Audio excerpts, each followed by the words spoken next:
कक्षा 12 के सभी विद्यार्थियों, आज जो सुबह आपका पेपर होगा उसका यहाँ पर देख लीजिए पूरा सॉल्यूशन लेकर आया हूँ। बढ़िया ही यही प्रश्न आपको 100% चांस रहेंगे, फंसेंगे यही आएंगे। ठीक है, चलिए शुरू करते हैं। तो भ्रूणपोष है तो त्रिगुणित आ जाएगा। मनुष्य के 28वें दिन के अंडाशय चक्र में अंडोत्सर्ग होता है।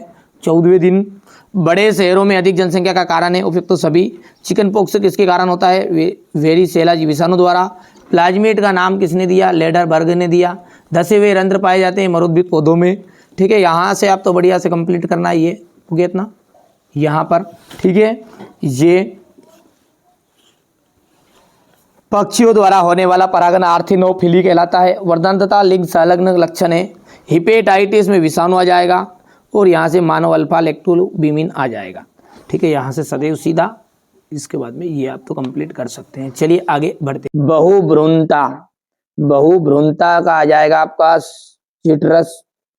सह प्रभाविता मवेशियों का रंग, उसका उदाहरण है। टीबी ये आ जाएगा आपका बीसीजी।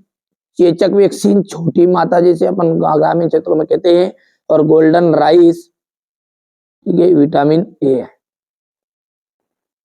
चलिए आगे बढ़ते हैं और ये क्वेश्चन नंबर 3 को इंग्लिश मीडियम वाले बच्चे बढ़िया से सोल्व कर लेंगे और सोल्व कर दिए। ये क्या सोल्व करोगे ना, अच्छे से स्क्रीन शॉट लो। सबसे लंबी वर्तिका और वर्तिकाग्र वाले पौधे का नाम बताओ आप। तो यहां पर है मक्का। गर्भाशय के अंदर भ्रूण का पोषण कौन करता है? अपरा। ठीक है, अनुवांशिकी के जनक कौन है? Gregor John Mendel.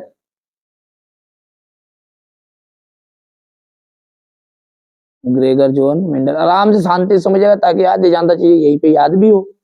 अबड़ दबड़ करोगे क्या मतलब होगा, तुम खुद रटोगे। यहाँ पर अच्छे समझ लो ना। ठीक है, एक ईस्ट खाद्य ईस्ट का नाम आपको बताना है। तो एस्विक गोरसिपी।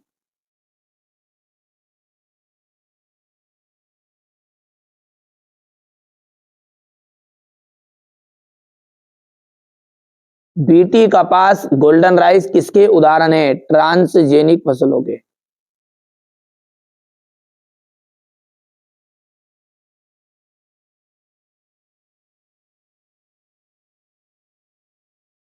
ठीक है, यहां से देखिए क्वेश्चन नंबर ये 4 है आपका। इंग्लिश मीडियम वाले बच्चों का रहेगा। ये थोड़ा सा छोटा कर देते हैं ताकि सारी चीजें आपको नजर आ जाएगी। मानव में निषेचन फैलोपियन नलिका के द्वारा होता है, बिल्कुल सत्य बात है। ब्रह्मांड की सबसे छोटी इकाई पृथ्वी है, सत्य है। और यहाँ पर ये तीसरा भी राइट रहेगा। मच्छरों को नियंत्रित करने के लिए रोहू मछली पाली जाती है, ये असत्य है। ठीक है, इसके द्वारा तो और ज्यादा मच्छर आएंगे। प्रथम परजीवी गाय रोजी है, बिल्कुल। और चंदन आनुवांशिक रूप मूल परजीवी पादप है, सत्य रहेगा। ठीक है भैया, मैं कह रहा हूं आपको कि आप अच्छे से अंक प्राप्त करोगे, बिल्कुल भरोसा रखो। जो चीजें बता रहे हैं वही चीज आपको एग्जाम हॉल में देखने को मिलेगी भी सही। ये क्वेश्चन नंबर 5 हो गया है। स्वपरागन एवं पर परागन में अंतर आपको बताना है। ठीक है, एक सेब को आभासी फल क्यों कहते हैं? पुष्प का कौन सा भाग फल रस की रचना करता है? प्रसव क्या है? प्रसव को प्रेरित करने वाले हार्मोन्स शामिल होते हैं। वृषण के कार्यों का वर्णन कीजिए। चिकित्सीय गर्भ समापन एमटीपी क्या है? ठीक है, इसके बाद में आप देखिएगा प्लेसेंटा के कार्य, जीनोटाइप व फिनोटाइप में 2 अंतर, मेंडल के स्वतंत्र का अपीयन के नियम आपको बताना है। डाउन सिंड्रोम से क्या तात्पर्य है? ठीक है, अनुलेखन किसे कहते हैं समझाइए। एलर्जन क्या है? एलर्जी किस प्रकार उत्पन्न होती है?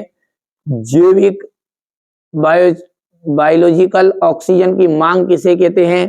ठीक है, जन्मजात और उपार्जित प्रतिरक्षा में अंतर बताइएगा। यहां से देखिएगा एक प्रारूपी आवृत बीजी बीजांड के भागों का विवरण देखते हुए। ठीक है, यहां से देख लीजिएगा शुक्राणुजनन अंडाणुजनन में अंतर, डीएनए का वाटसन क्रिक मॉडल नामांकित चित्र बताना है।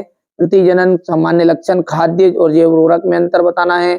खाद्य श्रृंखला और खाद्य जाल में अंतर है। ठीक है, यहाँ से आप तो ध्यान से देखिएगा, ये सारे के सारे प्रश्न आप अच्छे से कंप्लीट कर लो। भरोसा रखो, A B C D E F 6 paper का